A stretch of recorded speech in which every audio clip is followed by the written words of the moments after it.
Chapter 8. 2 more golden tickets found.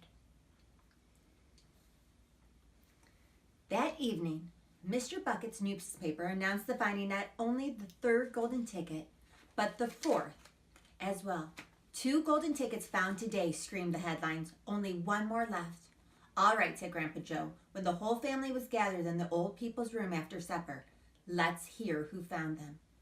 The 3rd ticket, read Mr. Bucket, holding the newspaper up close to his face because his eyes were bad and he couldn't afford glasses. The 3rd ticket was found by a Miss Violet Beauregard. That was a great excitement in the Beauregard household when one reporter arrived to the interview, the lucky young lady. Cameras were clicking and flashbulbs were flashing and people were pushing and jostling and trying to get a bit closer to the famous girl. And the famous girl was standing on a chair in the living room, waving the golden ticket madly at arm's length as though she was flagging a taxi. She was talking very fast and very loud to everyone, but it was not easy to hear all that she said because she was chewing so ferociously upon a piece of gum at the same time. I'm a gum chewer normally, she shouted, but when I heard about this ticket thing of Mr. Wonka's, I laid off the gum and switched to candy bars in the hope of striking luckily. Now, of course, I'm right back on gum. I just adore gum. I can't do without it. I munch it all day long except for a few moments at mealtime when I take it out and stick it right behind my ear for safekeeping.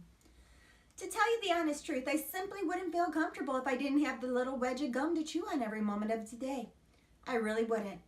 My mother says it's not ladylike and it looks ugly to see a girl's jaw going up and down like mine do all the time, but I don't agree. And who's she so to criticize? Anyway, but if you ask me, I say that her jaws are going up and down almost as much as mine are just from yelling at me every minute of the day. Now, Violet, Mrs. Beauregard said from far corner of the room, where she was standing on the piano to avoid being trampled by the mob. All right, Mother, keep your hair on, Miss Beauregard shouted. And now, she went on, turning to the reporters again, it may interest you to know that this piece of gum I'm chewing right here at this moment is one I've been working on for over 3 months solid. That's a record, that is. It's beaten the record held by my best friend, Miss Cornelia Prismettle, and was she mad. It's my most treasured possession now, this piece of gum is. At night, I just stick it on the end of the bedpost, and it is good as ever in the morning. A bit hard at first, maybe, but as soon as it softens up again, I've given it a few good chews. Before I started chewing for the world record, I used to change my piece of gum once a day. I used to do it on our elevator on the one way home from school. Why the elevator? Because I like sticking to gooey pieces I finished just onto one of the elevator's buttons. Then the next person who came along and pressed the button got my old gum on the end of his or her finger. Haha, what a racket that kicked up some of them.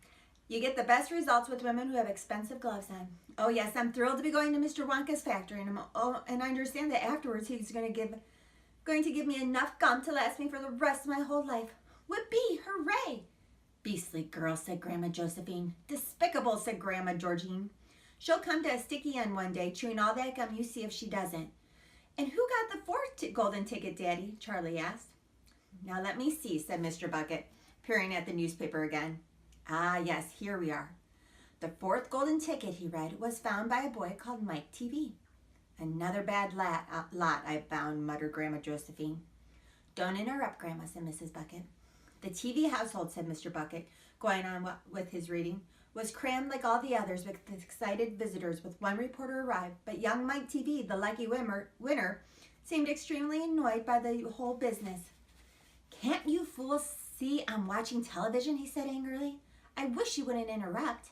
The 9-year-old boy was seated before an enormous television set with his eyes glued to the screen, and he was watching a film in which one of the bunch of gangsters was shooting up another bunch of gangsters with machine guns.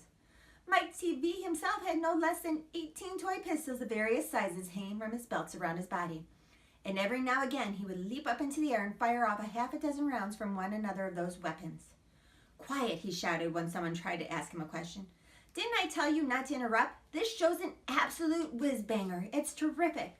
I watch it every day. I watch all of them every day with the crummy ones when there's no shooting. I like the gangsters best. They're terrific, those gangsters, especially when they're starting to pump each other full of lead or flashing the old silhouettes or giving each other the 1, 2, 3 with their knuckle busters. Oh boy, what I wouldn't give to be doing that myself. It's the life, I tell you. It's terrific. That's quite enough, snapped Grandma Josephine. I can't bear to listen to it. Nor me, said Grandma Georgina. Do all children behave like this nowadays? Like those brats we've been hearing about? Of course not, said Mr. Bucket, smiling at the old lady in the bed. Some do, of course. In fact, quite a lot of them do, but not all. And now there's only one ticket left, said Grandpa George. Quite so, sniffed Grandma Georgina. And just as sure I've been having cabbage soup for supper tomorrow. That ticket will go to some nasty little beast who doesn't deserve it.